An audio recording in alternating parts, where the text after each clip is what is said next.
Hi everyone. So this week we will probably get the book finished. So today we're going to start with chapter 25. The horse-drawn carriage carrying Fidget, Emily, Buster and the lamp arrived at the Starburst ballroom just before 3:30. Soon the doors would be flung open and the queue of people outside the ballroom would be let into the rehearsals for the me moment. Posters of Theus Callus's orange face was plastered everywhere. "Isn't he lovely?" said the magic lamp. "Nearly as golden as me, but not quite." Fidget marched to the front of the queue, where a doorman stood handing out numbers. "Back of the line, you lot," he said. "Some of these folks have been waiting since God knows when." Fidget straightened his hat, adjusted his knitted fish-shaped bow tie and said, "I'm here on behalf of Primrose Buckle." "Primrose?" said the doorman. "Where is she?" "Mr. Callus has been asking for her all day." "We had a little hiccup," said Fidget. "Fishing lines got tangled, if you get me drift." "No, I don't," said the doorman. He pointed at Emily. "Is that her?" "Yes," said Fidget, quickly hoping that the doorman hadn't a clue that Primrose was a giant. "I'll get someone to take you through then," said the doorman. The second they entered the foyer, the magic lamp went faint with joy.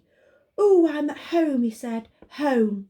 "Not now," hissed Emily, firmly taking his hand. "Remember why we're here." Yes, said the lamp, pulling itself together. But once inside the ballroom, it positively glowed with happiness, and almost rose off the floor. "Look at that ceiling, and all that gold, everything so shiny. I'm home, I tell you." The lamp's voice echoed cheerfully around the ballroom. The young man who had brought them in approached Theo Callus. "Excuse me, Mr. Callus, we have Primrose." The eyes of the orange-faced presenter swept the room. Where?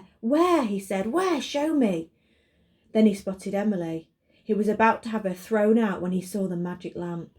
It started to tap dance on the floor of the ballroom while singing at the top of its voice. "Is that for real?" Theo Callus asked Fidget. "Yes," said Fidget. The magic lamp jumped in the air, clicked its heels together and gave a deep bow. "I am the magic lamp," it said. "I love it," said Theo Callus. "This is exactly what the me moment is all about." "And I love you," said the lamp, running up to Theo and throwing its little arms around one of the presenter's pressed trouser legs. "Wowzer," said Buster. "A match made in fairy tale, I would say," said Fidget. It was then that the ballroom doors flew open and the Toad rushed in, followed by Shovel Spike and Blinky Belvale. "There, Mr. B, that's the cat I saw down in the ghost train, and that lamp I told you about." Buster, who was now on the stage examining the guitar, quickly hid behind the curtains. "Excuse me, Ducky," said Theo Callus, walking up to Blinky Belvale. "You can't come barging in here. This is the me moment, and we're about to start rehearsals." "Out of me way, you orange slug," said Cheryl, pushing him aside and striding up to Fidget. "All right, what have you done with him?" said Blinky Belvale. "Done with who?" asked Fidget. Blinky Belvale stood in the middle of my dance floor. "My giant!" he bellowed. "I want my giant back!" He gave the magic lamp a mighty kick. The lamp sailed through the air and landed with a terrible crash on the stage near the guitar.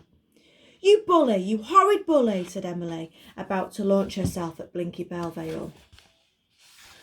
Hold that harpoon," said Fidget, grabbing her arm. "Remember, he's the bog-eyed loader." "I don't care, I'll—" "Stay where you are," shouted Blinky. "Just tell me, where is my giant?" Emily thought she had never seen anyone looking as terrifyingly angry as Blinky Belvale. Buster came out from his hiding place to help the magic lamp to its feet. "Bring me that flying boy," yelled Blinky Belvale. Theo Callus stood in front of Blinky Belvale with his arms folded. No, he said. "Now go away and take your creatures with you, or I will call the police." Emily had a feeling that this wasn't the wisest thing to say, but Theo Callus didn't seem to notice that Blinky Belvale's eyes were ready to pop with rage. "I don't know who you are," continued Theo Callus, "apart, that is, from someone quite extraordinary ugly. But this is the me moment, and—" "Cheryl!" shouted Blinky Belvale. "What was it you called this man?" "An orange slug, Mr. B." Wham! Bang! There was a flash of light, a few sparkles, and Theocalis became an enormous orange slug. Shish kebab, a shark, said Fidget. This is new. He must have learned that trick in return for the wizard's wife. Even Cheryl gasped at the sight of a slug in the size of a man sliding across the dance floor. Mr. B, she said, did you do that? Yes, roared Blinky Balvale, and I will do worse if I don't get my giant back. It's always a mistake to underestimate a magic lamp. The word magic should give one a clue. A magic lamp that has just been kicked up in the air is not a lamp to be trifled with. It stood on the stage and stamped its Moroccan slippered foot, let out a puff of purple smoke, and wham bang! Blinky Balvale, to everyone's amazement, had turned into a bog-eyed sardine. Yum, said Fidget, licking his lips. I'm in need of a snack. But before he could reach the sardine, the magic lamp had jumped off the stage and sucked it up through its spout. So there's Theocalis, he's now a slug, and Blinky Balvale is now a bog-eyed sardine. Okay, tomorrow we will read chapter 26. See you then.